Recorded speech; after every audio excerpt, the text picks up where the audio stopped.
Salut à tous, aujourd'hui je voudrais parler d'un truc que je pense qu'on fait tous. Est-ce que cette phrase est française? Je pense que je fais une intro déjà bien... Je pense qu'il y a un truc qu'on aime tous bien faire quand on aime la bande dessinée, c'est se balader dans une librairie, à la FNAC ou n'importe où, et de pouvoir regarder les BD, les feuilleter, et savoir un petit peu qu'est-ce qu'on aimerait avoir. Je dis qu'est-ce qu'on aimerait avoir parce que la plupart du temps, on aimerait bien partir avec 10-12 BD, mais on le fait pas parce qu'on peut pas. Et donc cet après-midi, j'ai été me balader, et j'ai vu quelques bandes dessinées que j'aimerais bien lire et m'acheter un jour, mais que pour l'instant j'ai pas pris. Donc aujourd'hui, je veux juste vous parler de ça pour vous montrer un petit peu quels livres ont attiré mon attention et pourquoi, et savoir si certains d'entre vous les ont peut-être déjà lus ou si ça vous plairait de les lire. Donc déjà, qu'est-ce qui me tape dans l'œil en premier lorsque je regarde une bande dessinée? Bah forcément, ça va être le visuel. Déjà aussi, est-ce que je connais le nom de l'auteur? Parce que souvent, quand c'est les gens que je connais déjà, je suis davantage attiré par ce que je vois, comme par exemple quand j'ai feuilleté Dallas Cowboy,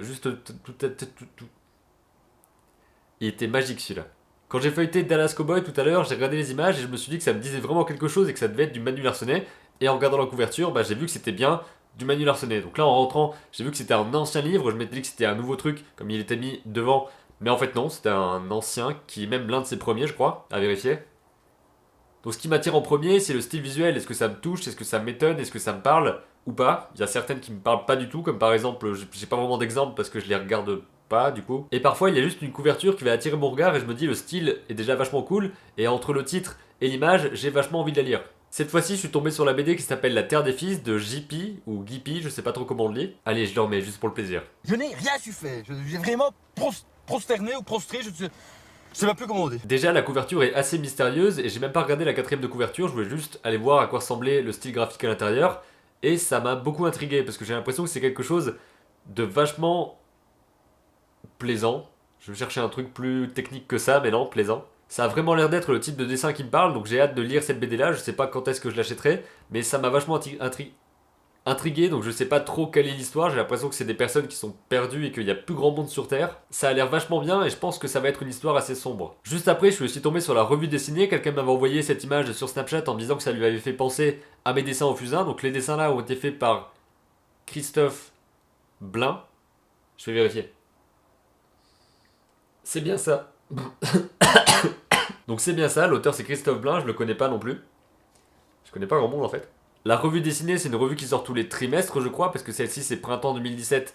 Donc s'il y a 12 mois dans l'année, qu'il y a 4 saisons, que le printemps est l'une d'elles, donc ça fait 12 divisé par 4 égale 3, donc des trimestres.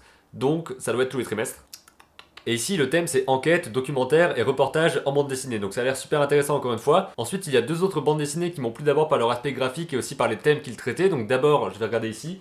Il y a 44 après Ronnie de Michael Olbrecht. Donc pareil, le style graphique m'a vachement plu, les couleurs, le trait, la disposition des cases, plein de choses qui me donnent envie de le lire parce que parfois il y a vraiment des blocages. J'ouvre un truc et je me dis, là je pense que ça va être difficile à lire, ça va pas être agréable. Et là c'est l'inverse, apparemment ça parle de l'histoire d'un vieil homme qui va raconter je pense ses souvenirs, donc ça a l'air d'être une sorte de repas de famille dans lequel il va se passer des trucs, j'essaie de pas trop me spoiler quand je feuillette des livres, j'ai juste envie de me dire est-ce que j'ai envie de le lire ou pas, tout simplement. Donc ça part aussi dans la liste des choses que je lirai à un moment donné, et ensuite il y en a une autre qui s'appelle La France sur le pouce de Courtois et Ficile. Je pense que c'est le road trip d'un personnage qui va remettre en question plein de choses sur sa vie, c'est ce que j'ai retenu en regardant un petit peu tout ça. Donc aussi ça a l'air vraiment super intéressant.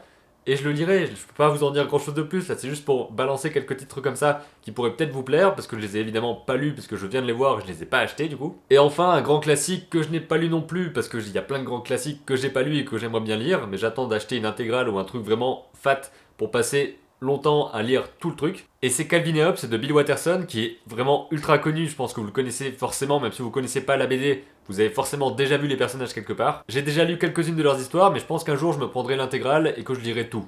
Absolument tout.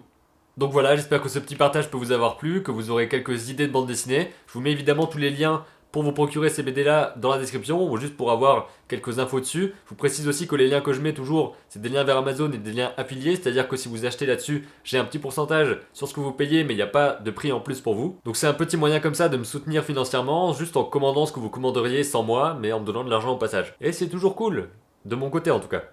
N'hésitez pas à partager vos BD du moment dans les commentaires, à dire ce que vous lisez en ce moment ou ce que vous aimeriez lire. Du coup, bonne lecture, et moi je vais retourner à mes BD du moment, c'est-à-dire ça.